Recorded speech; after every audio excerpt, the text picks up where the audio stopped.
না এত বড় এরিয়া নিব এখন কোন উড়ামুনি লেচু গাছটা গাছটা বড় হবার দাও তারপরে উড়াম নি কই উড়ান লাগে মা তোরা কি নিয়ে ঝগড়া করস? এই যে দাও না তোমাকে জামাই কইলাম যে লেচু গাছটা ইনু গাইরো না তাও গাললো মামা ভালো এসাও হ্যাঁ আল্লাহ ভালো রাখছে, তোমরা তাসা ভালো হয়। আল্লাহ রাখতে ভালো।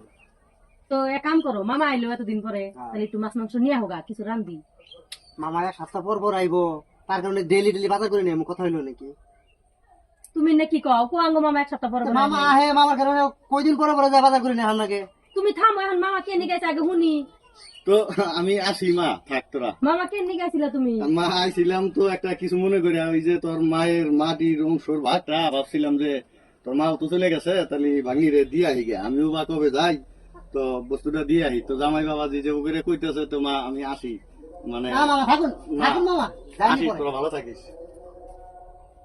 কইলাম দেখে তোমার অসুবিধা লাগলো মামা যাইছিল আমার মায়ের বাগের অংশ নিয়ে আইছিল পয়সা কটা দিবা নিয়ে গেছিল তোমার সহ্য হইলো না 2 দিন পরে পরে আহেন না কই আমার মামার অপমান করে দিলা খেদাইয়া হ্যাঁ এখন যে পয়সাটি আচ্ছা রইলো এই তোমার জন্যই তো আচ্ছা রইলো আমি কি জানি যে মামা মার অংশ নিয়ে আইছিল?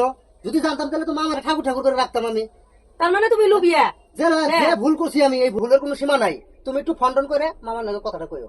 তুমি তো এই আমার বিয়ে হয়েছে তো খালি ভুলই করতেছ, ভুল তো আর জীবনে শুদ্ধ হইলো না। তুমি খালি ও আমাতে পানি ঢেলে দাও, বুঝছো না?